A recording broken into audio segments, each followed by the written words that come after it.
Okay, hello everybody. I want to show everybody my little garden. This ain't got anything to do with metal detecting, but while I'm here I want to show you my grapevines.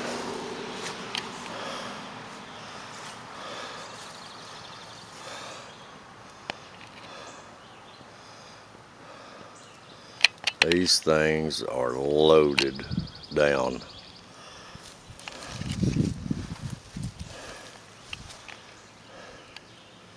I want you to look. You tell me an old man can't grow some grapes.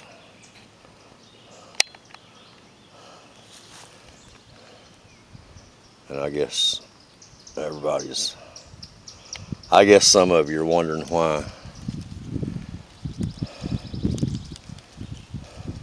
somebody's got to have so many grapes. But anyhow, these are white Scuffenines. This is probably, hopefully, the best year that I'll do this year. These are really nice. I mean, as you can see, they are loaded down. All of these will make a bundle. I don't know what the right word for it is, but here in North Georgia, they've last 5 or 6, 7 years, everybody has put up a big vineyard. Well, I've been growing grapes probably for the last 25 years, 30 years. I've been here 30, oh God, I don't know how long.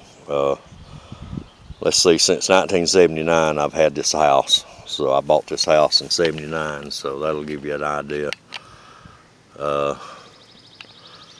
But anyhow, these are white Scuffenines. They're Fry variety. And by the way, that's my last name. Everybody calls me Fry, so I thought that was pretty cool at the time. Of course, I probably wasn't in the right frame of mind to be buying anything at the time, but these are my grapevines. And everybody's going to ask, well, what are you going to do with all them grapes? Well, you make jelly. And there might happen to be a few gallons of wine made, I don't know. Usually try to make about 15, 20 gallons of wine. Somebody always steals it though and takes it off, and then they cook it off and distill it. Somebody does, I don't know who does that, but there is apt to be a little brandy somewhere made with it. So anyhow, I want to show you my little garden while don't pay no attention to the traffic. We're right on the side of the interstate here. Everybody drives by running about 80 or 90. They think this is a little 2-lane, but good God, they fly through here. But anyhow, this is my little garden.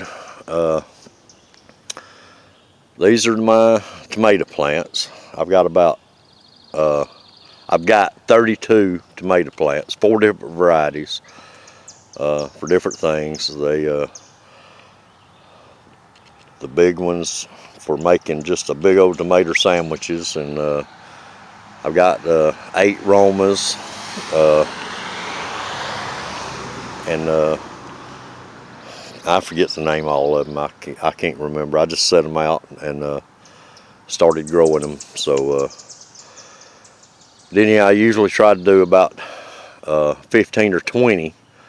This year I decided to do 32 of them, and everything in this garden is natural. There's no fertilizer whatsoever. Everything is done with that little boy right there, and that shovel, and there's a digger and my gas for the digger. I mean, there's the gas for the digger. That's not my digger naturally. That's a set of pruners and my gas. But I use compost. Everybody has got a different way of growing things. I guess kind of old school. I like to grow it in compost, and you just can't throw a little compost around the plant and expect it to make anything. The way I do it, and this is the way I do it, I don't know.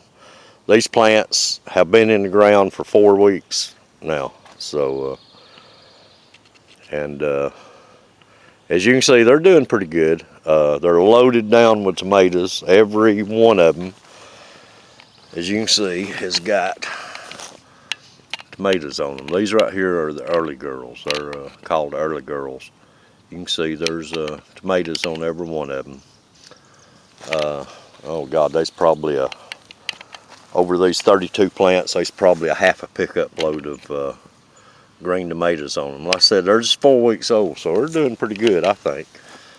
And a lot of people, I guess I've had criticism from my neighbors and stuff. So you're crazy staking them up like that, you know, instead of putting them in cages. I have figured it up.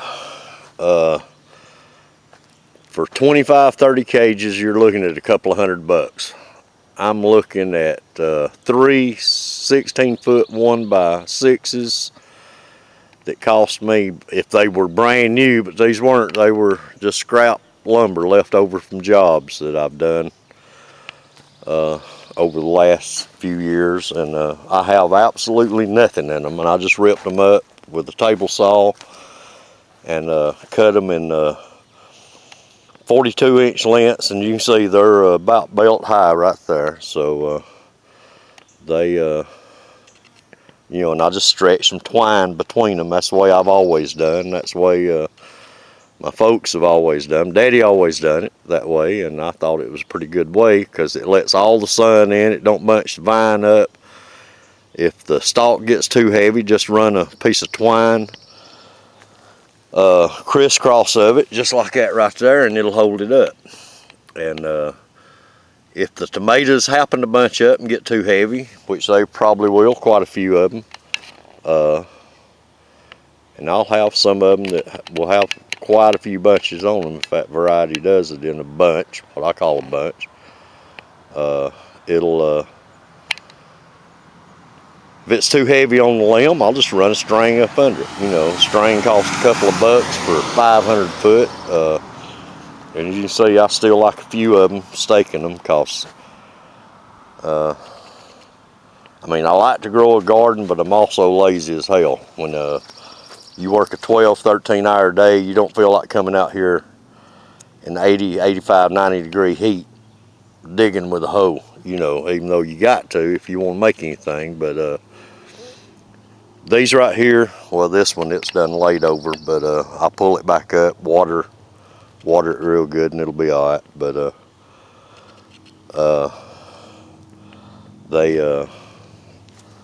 these are my tomato vines. They and you wonder what are you gonna do with all them. My boss man, you wonder what you're gonna do with all them tomatoes.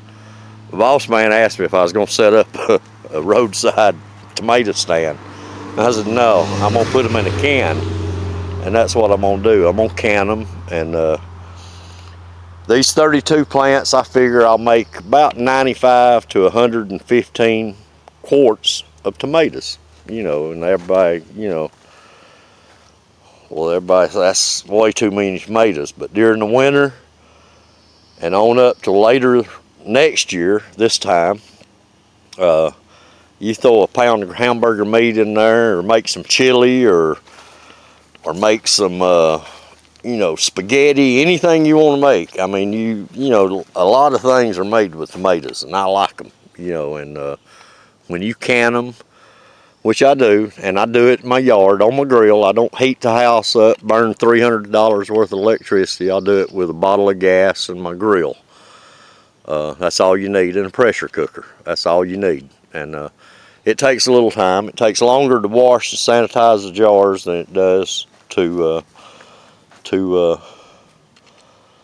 do anything. But you're still looking at a lot of good food. It's organic. Like I said, there's no fertilizer. This dirt, I don't know if you can see it from this cheap camera or not, but it is red dirt. I mean, this dirt is it's poor. And that's why you have to grow everything in compost. Now you look at these tomato plants, like this one right here. As you can look, it's nearly belt high. It's nearly waist high. This one, it's a little over ankle high. What happened to this one? It's the same thing. They were planted both same time, but they were this one, I accidentally stepped on it and broke it off at the ground. And I just left it and it came back out. So this is 4 weeks. It'll start blooming here in another day or two. All of the rest of them, as you can see, they're already blooming. They're loaded with blooms. But this one right here, and I wanted to show you an example of what just dirt would do. My wife, she was on me about toting compost, wheelbarrow and digging holes and filling them up with compost. Well, that's crazy. You got dirt there, but yeah. As you can see, there's a little bit of compost right there. And this one, I just planted and set out in red dirt and throw just a little bit of compost around it. This one ain't even ankle high. As you can see, the rest of them are, like this one, it's run everywhere. These other ones are, I mean, they're taking over everything, which that's good. They're not all going to vine, they're going to blooms and fruit, and that's what you're supposed to, that's the way they're supposed to do. But this one was just planted in red dirt with just a little compost. Now I can throw a handful of fertilizer around and work it in the ground, and it'll eventually come along, but it won't do it like it will with compost. And every one of these plants has got at least 2.5 gallons of compost that I set the plant out. And that's okay. It grows, but it don't hold moisture. So what you got to do after the roots get established real good is you cover the compost back up with the red dirt, and that holds the moisture in. And that will that way you'll keep from watering them so often. If we don't have any rain, I water them once a week. That's all the tomato plants needs. And as you can see, I got this this bucket and one of my granddaughter's sandcastle toys, playing her sandbox with. That's what I water them with. But it's a little bit of work, but it still works out. Now down here is my pepper plants, and I've got 30, I don't know, I think it's 36 maybe pepper plants, and there's 8 different varieties: bell peppers, hot peppers, jalapenos, mild jalapenos, hot jalapenos, jumbo jalapenos, just all sorts of peppers. And I like to I like to see them grow. I love peppers, but I don't like them green. I don't, you know, I just really don't like them green. I can't eat them. They're too hot. I don't care if it's a mild pepper. I can't eat them hot. And there's cayenne. There's 5 or 6, 7 different varieties of of peppers. But anyhow, they what I do with them, I can them too. You know, I'll can them up, and I got my own little recipe that I can them with, and I'll mix them all up. I'll mix the hot and the milds up together. I got a variety that I put in each jar, usually just a couple of hot peppers, and I fill the quart jar or pint jar with the peppers. I fill them up with bell peppers and everything else. But I'll do them that way, and when I boil my vinegar to put on the peppers, before I pressure cook them for about 5 minutes, make them tender, and to seal the jars, I will put, for every gallon of white vinegar, I will put 2 tablespoons of Old Bay seasoning and 1 tablespoonful of turmeric. I don't know if any of y'all know what turmeric is, but you don't want to get it on your skin because it will turn you yellow. It will turn you yellow, and it is just about permanent, but it's a real good spice. It's a herb. Don't know exactly what all it does, but it's supposed to have a lot of good qualities about it. I use it because I like the taste, and when I do green beans, I can green beans, which I don't have all of my garden here at my house. A lot of it's about 25 miles away where I work, around close to where I work at a friend's house of mine. And I got my green beans, a lot of my green beans and stuff there. But I do have green beans. I've got one row because I like to see them grow. I got one row of field corn, which is a white corn, and bush beans right here. It's about 30-40 foot long, I guess, each row. But right here I have got 2, 3, 4, 5, 6, 7, 8 what I call a round of or their hills of white half runners. And these, these half white runners here will put out probably I would say probably around 30 quarts of green beans, you believe it or not. When they get up another week or so, when they get up another 2 or 3, 4 inches, I'll build a little teepee around the mound, 6, 7 foot high, 4 stakes, and the green beans will run up it. And that way, when they put on, you can stand in one spot, just go around in a little circle and pick all the green beans. And each one of these will put out about a half a bushel. And I don't know if you know, a lot of people don't know how much a half a bushel is, but if you want to sit down and string and break up a half a bushel of green beans, you'll know it right quick, because I've been doing it. Our family, we had to do it all of our lives, That's the reason I like a little garden. I like a lot of stuff the old ways, because that's the way, we was brought up. I'd have starved to death if we hadn't done it that way, I guess, with a family of 7 of us. But anyhow, I've got these. I just have watered these, but well, these right here I just have set out. These are cucumber hills. Got 4 hills, probably 8 or 10 plants in each hill. These are watermelons. I don't particularly like a watermelon. For some reason, I just can't get into it because there's nothing there. You can just keep eating it and eating it and eating it. And I have made some watermelon wine before. And it's okay, I guess. It's got a little alcohol in it if it works off right. So it's okay, I guess, if that's what you like. But really, I don't even like the taste of watermelon wine.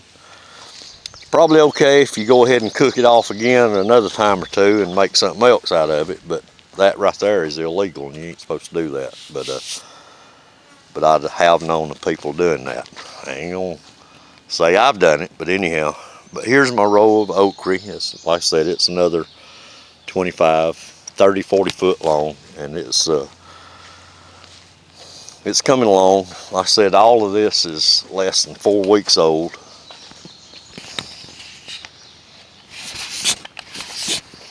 And it's it's just a little backyard garden is all it is. I like to do it. It's a lot of work. It's not really all that much money. Plant wise, I've probably got less than, oh man, I guess I got less than 50 bucks, 75 bucks altogether, 75, 80 bucks in the plants. Now some of these pepper plants I started myself, and a few of the tomato plants, 8, 10, 12 tomato plants, I started myself from seed in the house back in January. So, you can save a little money. It all depends on how much money you want to spend. But, what you do in January don't necessarily mean you want to do it after the last frost, So you just kind of got to keep that in mind too. Sometimes you're really gung-ho in January because the middle of winter you want to start planting, but once warm weather gets here, it's God almighty, I don't want to do that. But anyhow, right here's my squash. Everybody's got to love good squash. Nothing like squash, green tomatoes, and okra fried together. And all of these will be coming in about the same time together.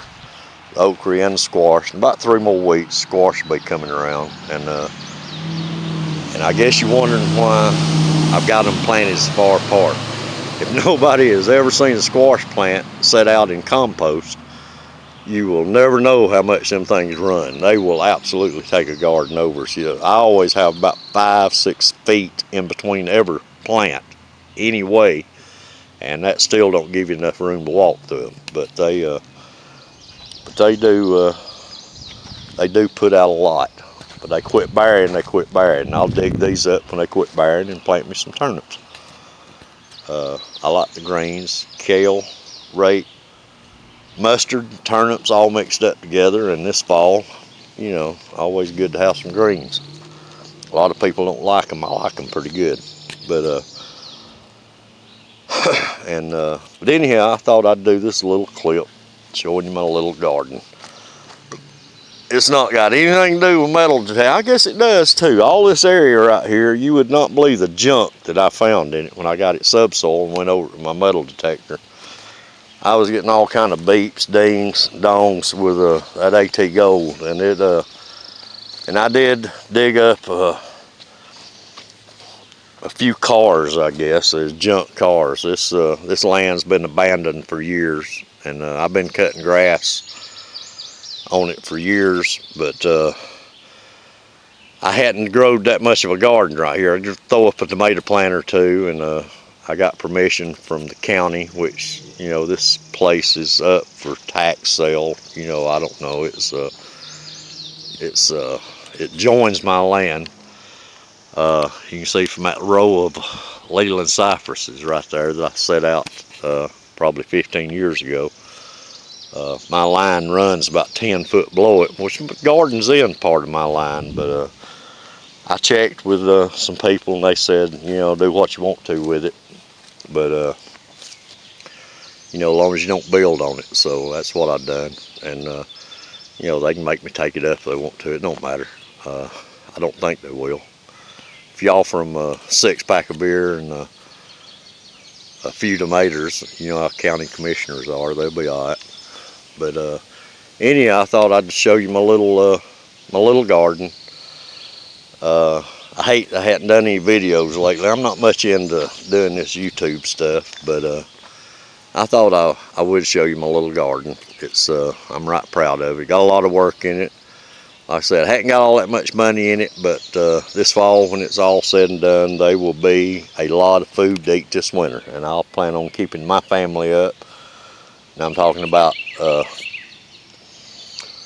4 kids, 4 grown kids, grandkids, you know, 7, 8, 9 grandkids. Good Lord, 9 grandkids. You know, everybody will get their share of it. So, you know, and oh, by the way, I've got right here, right beside my tomatoes, me and my granddaughter, we set out a row of sunflowers. Hadn't had enough rain the last 2 or 3 weeks to do much, but they're starting to come up. You can see one right there. We've probably got she planted them. They might be 2 or 3 every foot, and they might be 100 the next foot. So, you know, it all depends on how she planted them. I let her plant them, so that's how she wanted to plant them, so I let it go at that. But as you can see, I'm gonna have to get me some more compost. My compost pile is gone. I used the last of it to set out a couple of cucumbers and a couple of cantaloupes. But I gotta go tomorrow and get me some more, or Monday rather, and get me some more compost. I'm going metal detecting tomorrow. I am gonna video it too, so maybe but I'm not going in that thing. Phew. I've put a few miles on that thing in the last few years with concrete, cement, and compost. But I thought I'd show you my little garden, and I am going metal detecting tomorrow at a little beach, about 7, 8, 9 miles away, something like that, above Helen, Georgia. I don't know if any of y'all know where that's at, but it's on I don't know how they got a lake on the side of a mountain, but they did. It's Unicoi. It's the name of it. It's called Unicoi. It's the headwaters. Well, actually, it's right out from the headwaters of the Chattahoochee. I don't know if anybody I know some of you do. I know Grayson Digger, he knows all about the Chattahoochee, because I know he detects a whole lot downwaters from where I am, 30, 35, 40 miles away. But he knows all about the Chattahoochee. But up here, this is where the Chattahoochee begins, just a few miles from where I'm at now. And at the same time, the Savannah River Basin is just a few miles from where I'm at, 6, 7, 8 miles away. So we're kind of in a V. Everything runs together right here.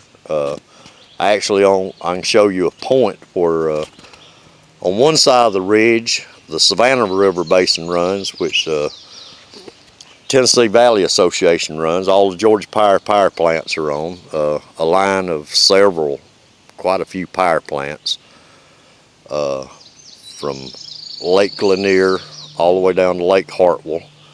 I think there's 5 or 6 of them, and there's 2 or 3 beaches that I'm gonna hit in there with a metal detector too this summer. And they're open now, just have opened up, I think Memorial Day. And but on the other side of the ridge is the Chattahoochee River Basin and the Squee River Basin, which Squee River runs into Chattahoochee. So it's there's a lot of metal detecting up here. But the only thing about it, I found out, nobody in North Georgia loses anything out of their pockets except lint. Because that's all I've found is lint and junk. But anyhow, this is my little video. I hope y'all enjoy it. I hope you like my little garden. I know this is not as fancy as a lot of people's, but it's my garden. And it's what I use to kill time when I feel like it, when I get off from a work day. And you know, it's when you work 5, 6, 7 days a week, and a lot of times 12, 13 hours a day, and every day I'm punched in on the clock at 4:30 in the morning. And a lot of days I don't get off to 5, 6, 7 o'clock in the evening. Yesterday was one of them. Today I'm off altogether. Today and tomorrow. Next weekend I have to work straight through. So, but anyhow, week after next, maybe I'll get off on a Saturday and Sunday. Or I might have to work a half a day, 2/3 of a day Saturdays, 5, 6, 7 hours. But you know, you got to work, you got to eat. So if you want to save it a little bit of money, you gotta grow your own food. So this is what it's all about. So this is my little garden. Appreciate you watching. And I know I'm not the best at doing this sort of thing, but you know, that's life. That's what else can I say? Appreciate it. We'll see y'all later. Bye.